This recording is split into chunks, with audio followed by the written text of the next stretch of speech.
चश्मा साफ करते हुए उस बुजुर्ग ने अपनी पत्नी से कहा, हमारे जमाने में मोबाइल नहीं थे। पत्नी, पर ठीक 5:55 पर मैं पानी का गिलास लेकर दरवाजे पे आती और आप आ पहुंचते।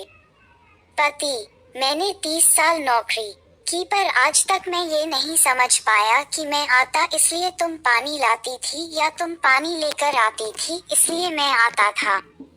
पत्नी, हाँ, और याद है तुम्हारे रिटायर होने से पहले जब तुम्हें डायबिटीज नहीं थी और मैं तुम्हारी मनपसंद खीर बनाती तब तुम कहते कि आज दोपहर में ही ख्याल आया कि खीर खाने को मिल जाए तो मजा आ जाए।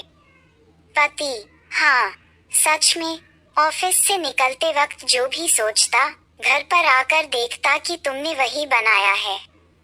पत्नी, और तुम्हें याद है जब पहली डिलीवरी के वक्त मैं मैके गई थी और जब दर्द शुरू हुआ मुझे लगा काश तुम मेरे पास होते और घंटे भर में तो जैसे कोई ख्वाब हो तुम मेरे पास थे।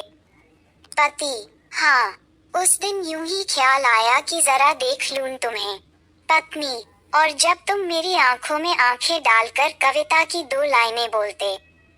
पति, हाँ, और तुम शर्मा के पलकें झुका देती और मैं उसे कविता की लाइन समझता।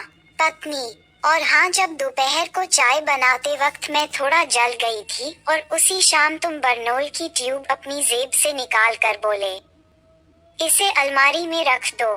पति, हाँ, पिछले दिन ही मैंने देखा था कि ट्यूब खत्म हो गई है, पता नहीं कब जरूरत पड़ जाए, यही सोचकर मैं ट्यूब ले आया था।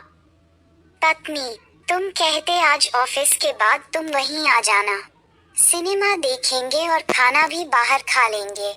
पति, और जब तुम आती तो जो मैंने सोच रखा हो तुम वही साड़ी पहन कर आती। फिर नजदीक जाकर उसका हाथ थाम कर कहा, हाँ, हमारे जमाने में मोबाइल नहीं थे पर हम दोनों थे।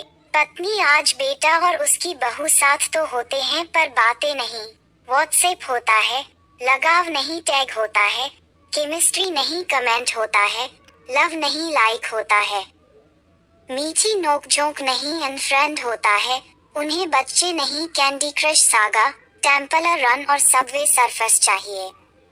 पति, छोड़ो ये सब बातें, हम अब वाइब्रेट मोड पर हैं, हमारी बैटरी भी एक लाइन पे है। अरे, कहाँ चली? पत्नी, चाय बनाने।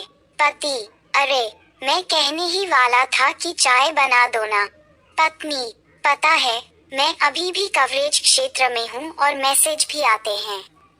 दोनों हंस पड़े। पति, हाँ, हमारे जमाने में मोबाइल नहीं थे, वाकई बहुत कुछ छूट गया और बहुत कुछ छूट जाएगा। शायद हम अंतिम पीढ़ी हैं जिसे प्रेम, स्नेह, अपनेपन, सदाचार और सम्मान का प्रसाद वर्तमान पीढ़ी को बांटना पड़ेगा। जरूरी भी है। किसी को बुरा लगे तो माफी चाहूंगा। आपको हमारी प्रस्तुति कैसी लगी? अपने अनमोल विचार कमेंट्स में जरूर दीजिएगा। ऐसी ही और दिलचस्प, मार्मिक, प्रेरणादायक, मर्मस्पर्शी प्रस्तुति के लिए आप हमारे YouTube चैनल सब्सक्राइब कर सकते हैं। धन्यवाद। आपका शुभचिंतक Santosh Kumar Sonkar. My YouTube at your well wisher।